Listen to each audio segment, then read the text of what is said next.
You don't want to call me. How you don't want to find me when I'm over here? You need to come over here and find me here. Nowhere else. Like, you don't see me. Why do you need to send me a mail? Come over here and find me and give me the house. How hard is that? So you feel they didn't make it easy enough? Because it's not how it works. Because there's so many of y'all. You think I'm a fuck?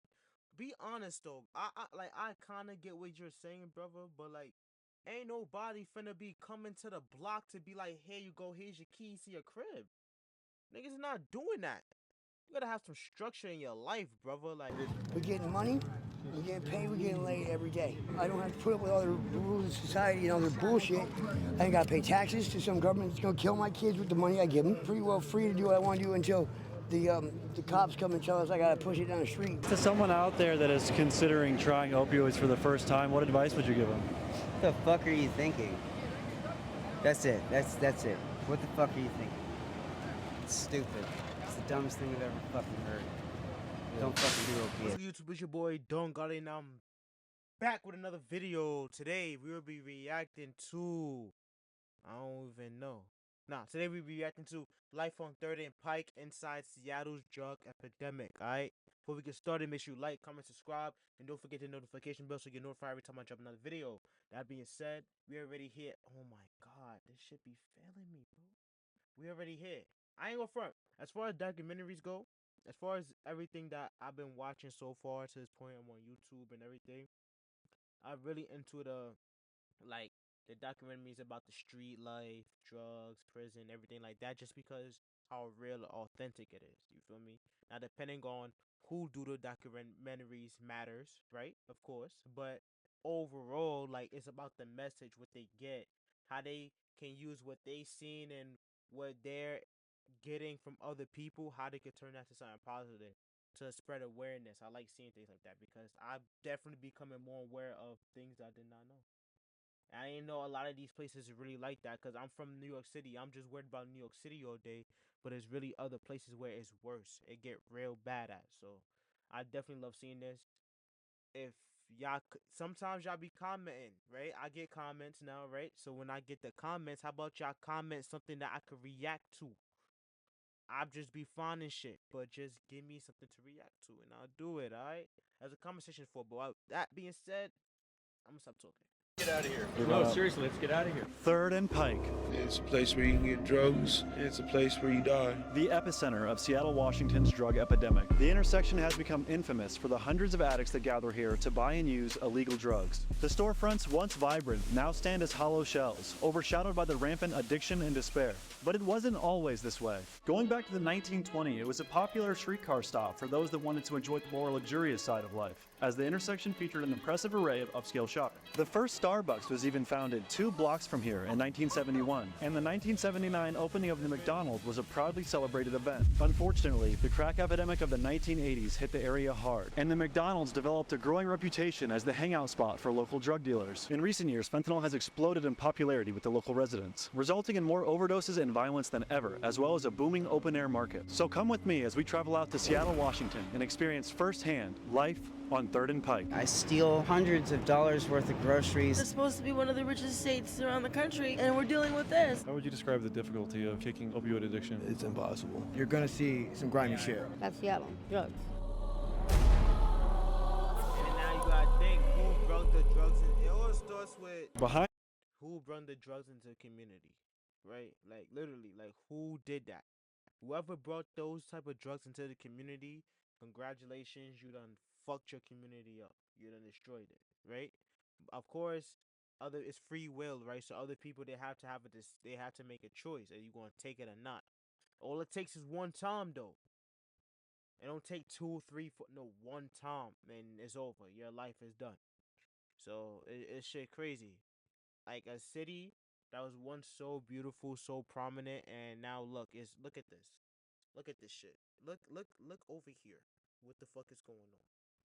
Like, that shit's sad. is 3rd and Pike, and we're going to try to speak to some of the people that live here and find out firsthand what life is like. They broke into the Ross. No way, dude. All right, check this out. We just missed it. Some guy ran up here and smashed this window of this Ross Dress for Less, stole some stuff, and ran out. As you can see right here, it's closed. And yeah, this guy tried to bring this big box out here. There's a bunch of merchandise on the ground. We got some Calvin Kleins. Let's get out of here. Saw somebody No, run out. seriously, let's get out of here. Yes, sir. That's crazy. Oh, super poor timing on my part picking up the stolen object right as the cop walks out. So who am I here with? Liam, What is life like out here on 3rd and Pike? crazy as hell, a lot of drugs, a lot of bullshit, mayhem, a bunch of people walking around like zombies all fucked up on fentanyl. How would you describe 3rd and Pike to someone who's never heard about it? It's a place where you can get drugs, and it's a place where you die. I've seen a lot of things that I shouldn't have seen. Executions and shootings and shit like that. How long have you been out here? On and off for about like the last, I want to say like 8 years. Could you tell us what happened to your leg? Xylazine happened. Being a horse tranquilizer that, you know what I'm saying, eats through this tissue. So it's suffering from necrosis right now? Yeah, highly. Here, I'll show you. Oh my gosh. How long has it been like that? It's probably been like that for about like on and off for like the last 2 years. On this leg too. You have it on both legs. Yeah, and also it's spread to my pancreas. Are you still using xylazine? No. So that's a drug that does that? I bought that stuff by mistake off of somebody that I. Horse tranquilizer. That shit crazy because it's like that in the city too. You see a lot of them. Like it's like that. Like I never knew as a kid why what the fuck is going on. Why don't you just go to a doctor? But like that's a drug that do that. That's crazy. And then to get it treated, well, obviously we have no money. You don't have no health care. You don't got no home. You homeless. You out on the streets. You don't got access to that shit. So, you know. But damn. Ew. Didn't know or trust. I scratched my leg one time and that's all it took. Next day, I had a lesion-like wound. Nobody wants to be in this fucking hellhole, as you can hear. Yeah, This place fucking sucks. Yeah, tell me about life out here. Life down here is normal, you know, it was easy to do, and I score touchdowns. Could you tell me a little bit about life out here That nigga was hard. in Pike? It's crap. It's exactly what you see. It's garbage. It's dope. It's hoes. It's people who don't care about themselves, much less anybody else. It's shit like that. People out here trying to sell just to live. We're getting harassed for it. Do you feel like there's some misconceptions about the homeless population? Absolutely. Like, And again, look at this place. These people act like their 2-year-old children don't know how to pick up after themselves. It's like disgustingly filthy and dirty. nigga, no one wants to walk on that block no more. Businesses are gonna just leave. You feel me? Ain't gonna be no businesses over there. No means of getting money. That one is probably like the part of Seattle they in. Probably once upon a time they was generating a lot of revenue just in that neighborhood alone, and now they're not generating no revenue because nobody wants to go over there, right? One, because it's fucking nothing but drug addicts. It's not safe, right? It's dirty ass streets, stink, right? One. Number two, y'all keep breaking into these fucking businesses. Nobody want to even go inside these businesses so that now they're forced to move. Nigga, eventually what's gonna happen is they're gonna do a sweep. Eventually, your ass is going to jail. Like, it's never gonna stop. You feel me? And then she told my son, oh, we harassing them while they just trying to shut up. What the fuck up? Fly in from any other state and see this is a downtown, I'd be fucking repulsed. You know, nowhere else is this fucking trash. Every single person you see out here right now is an adult. Adults should be able to clean up after themselves. Just a few years ago, if you came here, you would see orange needles littered all around the street, right? A couple years ago, it was heroin that was the main drug out here, and you would see needles scattered everywhere. Like everywhere you go, I mean, playgrounds, everything, there'd be needles. Then again, you said years. So this shit been happening for years, and the government or anything, the government hasn't done shit. The city hasn't done shit. No one has done anything. So fuck what I just said, because apparently it's been happening for years and years. He told my heroin, and then it's just been progressing. Like, so that's Everywhere, all over the city. Far and few between people who still shoot up out here, but I mean, you'll see it occasionally. But if you call a number, they'll come and pull up on you and give you needles, give you whatever you need. So they have mobile needle delivery service? Yeah, they do. It's like a needle exchange, harm reduction, and then they have harm reduction places where you can go and give your needles. You exchange them one for brand new needles. But you know why too they do that? And then it probably say, oh, but you're just adding fuel to the fire. No, it's because you can't just get off of a drug. Like, you can't take heroin and the next day be like, oh, I'm not doing it no more. Like, that's not how that shit works. You go through withdrawals. severe withdrawals. You could go through severe withdrawals to the point where you could actually die because your body is craving it, your body's needing it, and it's not getting it. It's gonna break down. You feel me? So that's why. And then they feel like, well, if you're not finna help yourself and get treatment, and you want to keep doing it, at least be safe because y'all niggas is sharing needles and all this stupid shit, and y'all gonna have worse health conditions. Y'all gonna contract more diseases, which is gonna kill you faster. You know what I'm saying? So that's why they do that. Even if you don't have needles, they'll just give you boxes of them. It's crazy. How does it make you feel when you see people like this gentleman who's on the ground just balled up and crippled with drug addiction?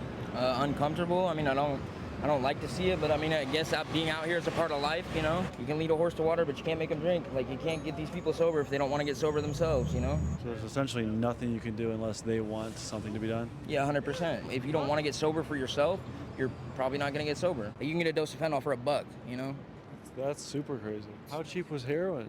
I wouldn't say cheap, but it was like $10 for a point or like 60 to 80 a gram. A fentanyl pill's a lot stronger than like a point of heroin, so when the fentanyl pills came out, they took over. How bad is the fentanyl addiction? You see a lot of these people, like, they'll be going crazy, crying, and like just begging people to get them high. And, you know, like I used to be an opiate addict, and like the opiate withdrawals are horrible. Yo, you know, yeah, the withdrawals are horrible, but you know why? Because hard fucking drugs, I'm not talking about smoking weed or anything like that, crack, whatever, right? According to them, once they take that first intake, it's like the best thing they felt ever in their entire lives. Like, it's so crazy. Like, that's the best high they ever felt. And once they feel that feeling, they don't want to stop feeling that feeling. Now they thinking that it's good for them, and they, you know what I'm saying, but it's destroying your fucking body. They're not even on Earth. They're in a whole different realm of fucking life. Like, for real. For someone who doesn't know what it's like, how is the experience of going through a fentanyl withdrawal? It's like the flu times like 5. It's horrible. It's like the worst flu you've ever had in your life. It takes days, and so a lot of these people don't want to go through withdrawal, so they keep doing it, you know? Seattle used to be so much more than this, and now it's this, and it's so sad. What do you think the cause of Seattle getting so much worse is? An attitude of acceptance, you know what I'm saying? The laws are changing, and they're being more, they're easier on people, and I know like that, nobody wants to hear me say that, but when you have people shooting up and smoking and all that on the street and shit, I've done it, I do it, you know, so I'm not going to, I can't knock it, but I do because I know better. And if I'm going to do that, I should be in the house doing it. I just don't have a house anymore, so where am I going to do it at? Seattle's definitely not doing what they're supposed to. There's a lot of homelessness, and like they're really not doing shit about it. Like, as you can see, like the block is fucking crazy out here right now, and the cops really aren't doing much. They really can't do much. Seattle is like down a ton on cops right now, so I mean they're not doing even a quarter of what they should really. A lot of theft and boosting. They grab shit from stores, shoplift, and then come out here and sell it. There's a bunch of fences out here, which is. Yeah, I think too. You know why they not getting no money though? Because, bro, like the reason why they not getting no money is because, nigga, no one is visiting Seattle, gang. No one is going over there because of y'all. They're not getting no money from these businesses because of what, y'all? Because of y'all. You feel what I'm saying? So now they're not getting the funding they need to upkeep, like, law enforcement and everything like that. They don't have the money because ain't nobody spending their money. You see what I'm saying? People are moving out. People are leaving. Businesses are leaving. You know what I'm saying? And that's the problem. And now once that happens, now it's going to be even more blocks, more areas where it's just straight crack blocks, coke blocks, whatever drugs y'all doing, fetty blocks, whatever, right? It's going to be more of that because ain't nobody getting control over the situation. It's just going to keep getting worse. Sell stolen shit too, and then they end up buying dope straight on the block. Where do all these people sleep at night? A lot of them just walk around here all night long, and that's all they be doing is just walking around, and like they don't really have a place to go. And then the other people, they either have tents or like they have somewhere to go, a friend's house, a tent, tiny home, whatever, you know. I think Seattle's doing a great job. They got bombarded with a lot of people. The housing part is kind of iffy to me. You know, I've realized that there's a lot of housing available, but they're not being utilized for some reason. And there's a lot of buildings that are going up that are being torn down and rebuilt. There's enough units for whoever's left out here anyway, for them to have at least 2 units to themselves. For those who don't know, Seattle offers its homeless population housing programs such as Urban League and DESE, a program that aims to end homelessness and assist by placing people in emergency housing sites. You were saying that you've been homeless before, right? Yeah, I've been homeless for like a couple years, had a stint of homelessness. And how difficult is it to get housing here in Seattle? If you don't have any resources, it's really difficult to get housing. Especially a lot of people out here, like they get their shit stolen, they lose their ID, all that kind of stuff. The city gives people like free apartments or will house people for an extended amount of time, but that's like difficult. It takes years to get into. Either A, they just tell you to call back later, or they really don't help you at all. Fucking like New York City where housing connect. You gotta fucking apply and just wait for years. And oh yeah, we got a spot for you. Like yeah. Cause there's so many of y'all who need it. That's why. Like it's a lot of y'all. Like it's super difficult. It took me a couple years to get off the streets. I mean, a lot of these people have been out here for 6, 7, 8 years and still can't get housing. And then like they have a bunch of shelters, and the shelters are always either full or like they have bed bugs and like lice and all sorts of crazy shit that you don't want to get. I mean, there's lots of housing they give out. There's places where they could shower and shit and all that stuff instead of the alleyways. They're called harm reduction, and so they give you supplies so that you can safely use. But that creates a drug culture. So if you're trying to get clean, then that like they have funding to do like amazing things, and they just don't. And you have those that don't respect anything anybody else is trying to do. So I'm sorry about your background, but that bitch is a mess. So This is ridiculous. There's many times I've cleaned up, just a whole corner. Wait, so is she on drugs too? I ain't even know. I thought she was just a regular. See perception. I thought she was just a regular fucking, you know what I'm saying, citizen just walking by and just saying what she noticed. But she be on that block. The way she acting, she be on the block. She just want niggas to clean up after themselves. But she's with the antics though. That's crazy. See, I didn't even know that. You bogus as hell. You wrong as hell for that. That's crazy. Just 'cause I'm sick of looking at it and being in it, Because the people you see out here, you know what I mean? Everyone's just like hunched over, and it's like fucking walking through Monsters Inc. I think It's she crazy. on that shit. What are the people like out here? Assholes and scandalous. You gotta be careful the things you hold in your possessions, because they'll be gone in 3 seconds if you don't watch them closely. What originally brought you down to 3rd and Pike? I don't know. People like me, kind of, wanderers, nomads. How long have you been out here?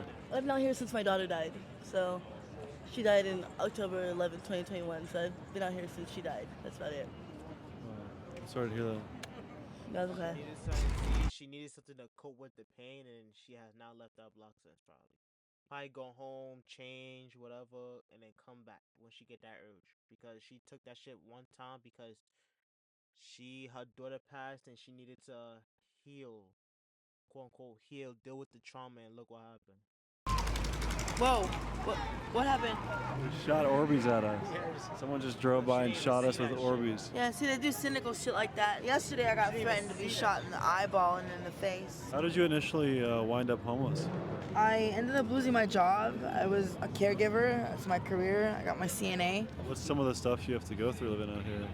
A lot of abuse. I didn't have it hard compared to a lot of other people that have been abused in many awful ways by their parents, by their family members. Yeah. What are you doing? Interviewing. If I can get into a car right now and run, I would run away. Is there a lot of violence out here? oh yeah, you have other people that just beat up on other weaker people and take their stuff, and yeah, it's very violent. It's a very violent culture. When people are out here stealing from each other, it can become a violent situation. It's constant, rampant. People get stabbed, people get shot all the time. It's craziness. The McDonald's on 3rd Street, right near Pike, has been a hotspot for criminal activity and violence. In 2015, a large-scale drug bust swept through the area and 95 people were arrested, but it did little to quell the drug addiction that plagued the streets. On January 22nd, 2020, 8 people were shot outside this McDonald's, one of which was pronounced dead at the scene. Would you say this is one of the most dangerous areas in Seattle? Yeah, that and I'd say Chinatown, like 12th and Jackson, probably like one of the most dangerous areas. Next, we make our way to 12th Avenue and South Jackson Street, 10 blocks south of Pike Street, roughly a half-mile away. So just a short drive away from 3rd and Pike is 12th and Jackson, right? And you said that what goes on out here? This is like the notorious selling area for stolen merchandise, like fencing. How much of a discount can you get items if you purchase them out here? I mean, it depends on what you're getting, but like really, really cheap. Like for instance, like clothing, you can get like nice clothing that's like probably $50 in the store for like $5 out here. A lot of these people just go into a store and just... Yo, you know why? Because the thing about a drug addict, they don't give a fuck how much the shit costs. how much people willing to buy. They just need enough bread to get their next fix. They're not selling it to make money and build an empire and move their family out the hood and build generational wealth. No, they only selling this shit just so they get enough money to buy some drugs. That's the only thing. That's the only thing they give a fuck about.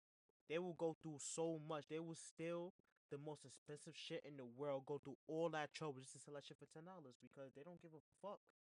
That shit is crazy, bro.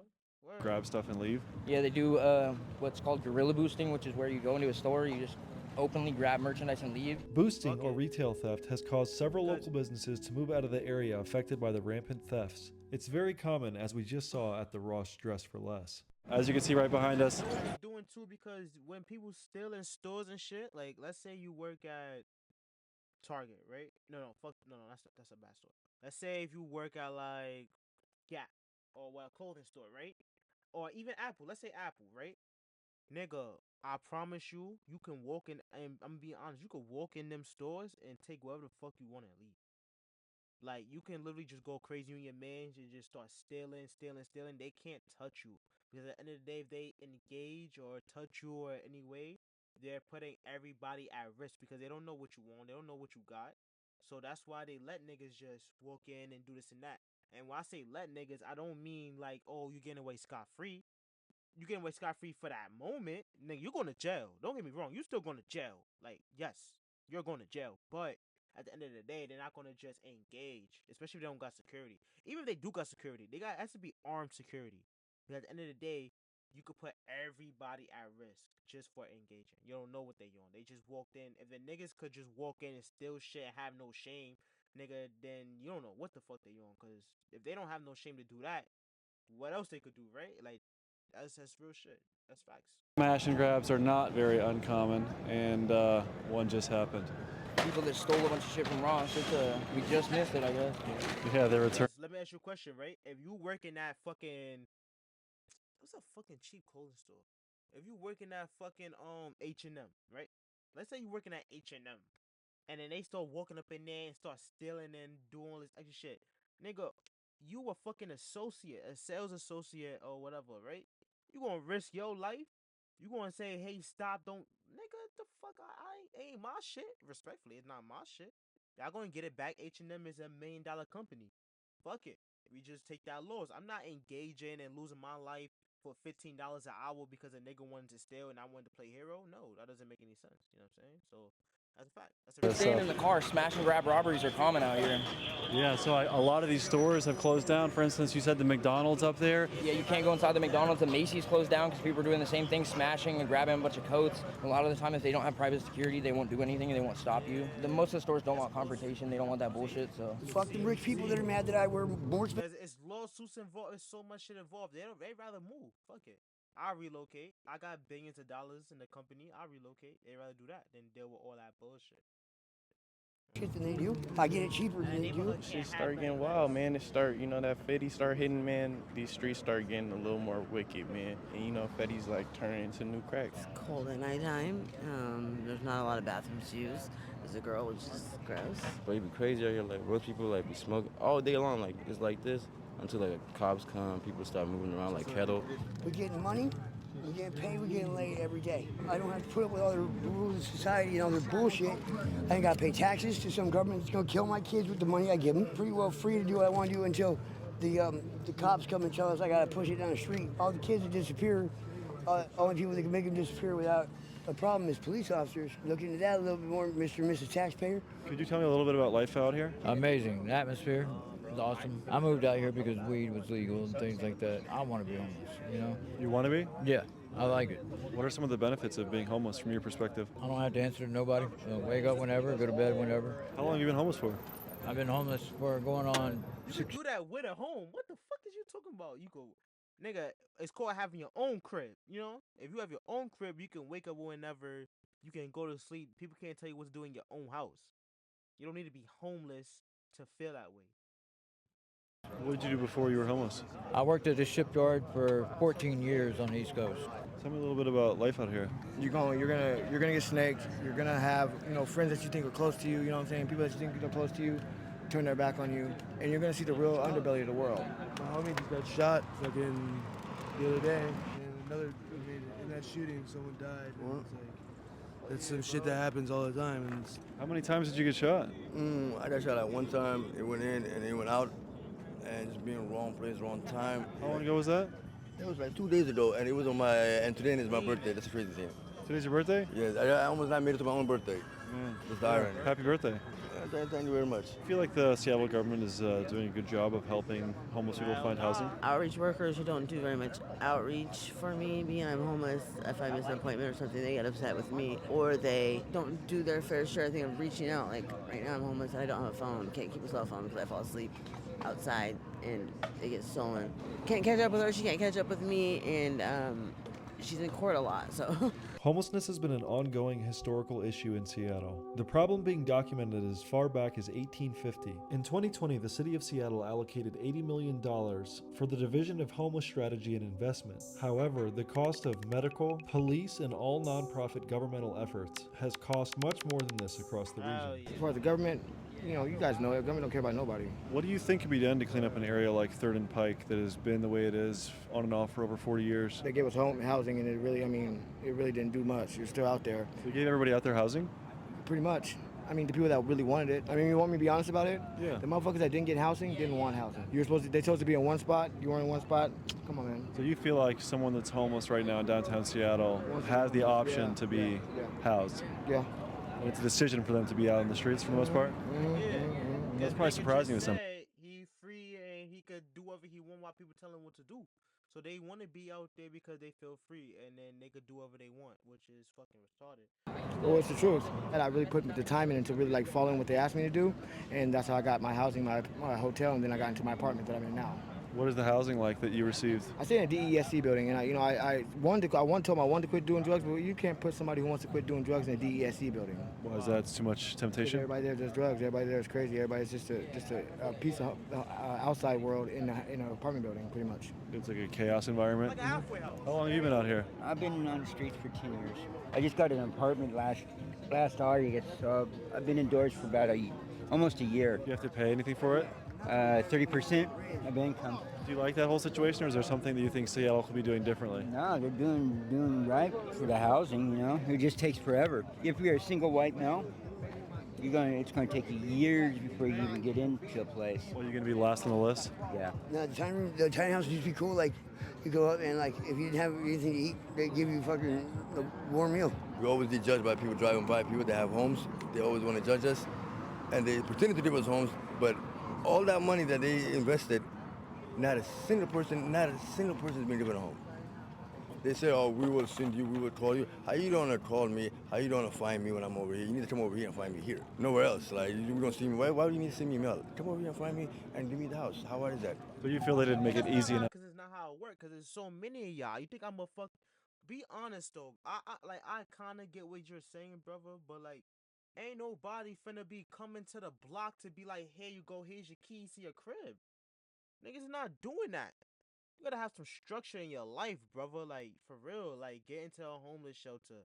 Have something.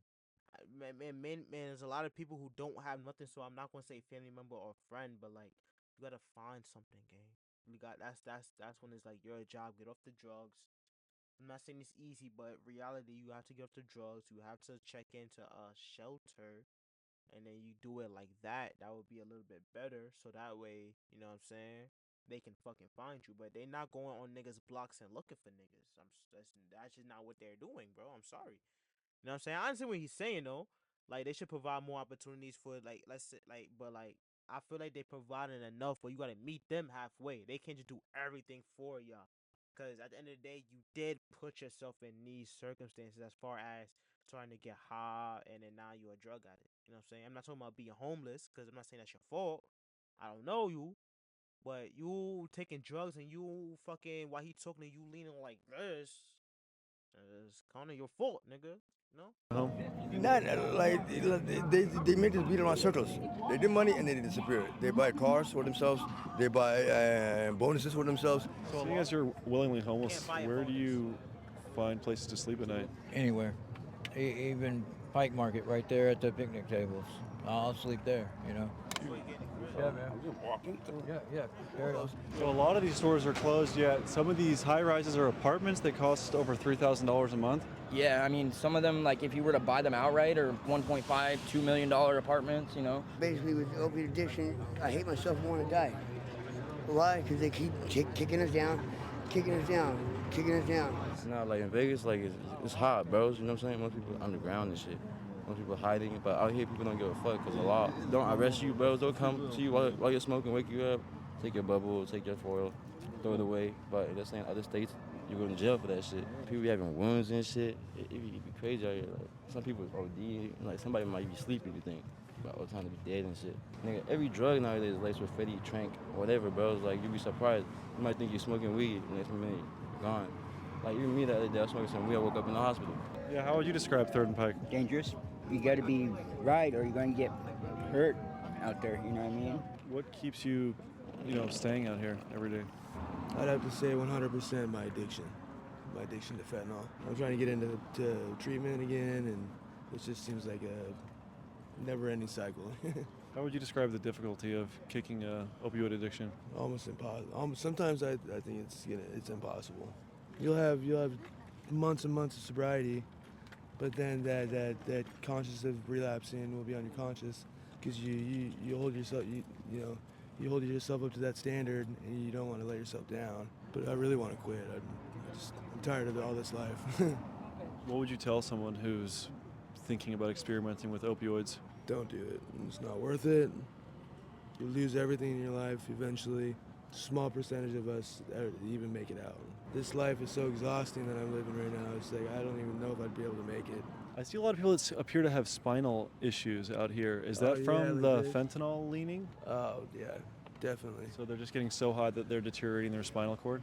Well, that, and it's just like lack of sleep and just constantly standing up. And you might see a person who's sober, right? Acting normal as shit, like the most smartest person all day long. Hit that 50 one time.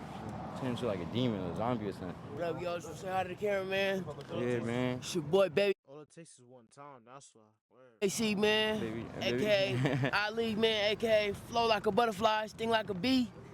What are some things that you think people might not know about being homeless in general? It's a choice. People don't believe that. People don't understand that. If you don't want to be homeless, you don't have to be homeless. You can get your shit together and, be where you want to be.